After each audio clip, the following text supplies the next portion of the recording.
មុននឹងឈានចូលទៅទស្សនាក៏សូមធ្វើការលំអងកាយគោរពនឹងជម្រាបសួរទៅកាន់ពុកម៉ែបងប្អូនទាំងអស់គ្នាដែលបានចូលមកទស្សនានៅតម្រុយឆ្នោតអាវងមួយនេះហើយដូចជាសពមួយដងសូមពុកម៉ែបងប្អូនកុំភ្លេចជួយចុច like Subscribe ម្នាក់មួយផងដែរដើម្បីទទួលបានរាល់តម្រុយឆ្នោតថ្មីៗហើយសម្រាប់ថ្ងៃនេះផងដែរក៏បានយកនៅលេខច្បាស់ចំនួន3គ្រាប់យកមកធ្វើការចែកលេខជូនទៅកាន់ពុកម៉ែបងប្អូនទាំងអស់គ្នាអាវងសូមលេខឆ្នោត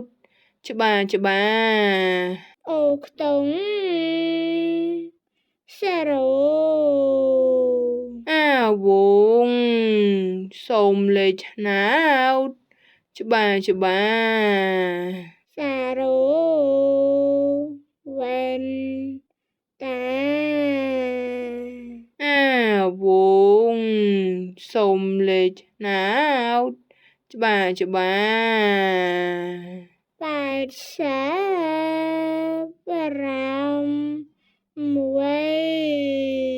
អាវងសូមលេខឆ្នោតច្បាស់សាច់មកសួរទៀត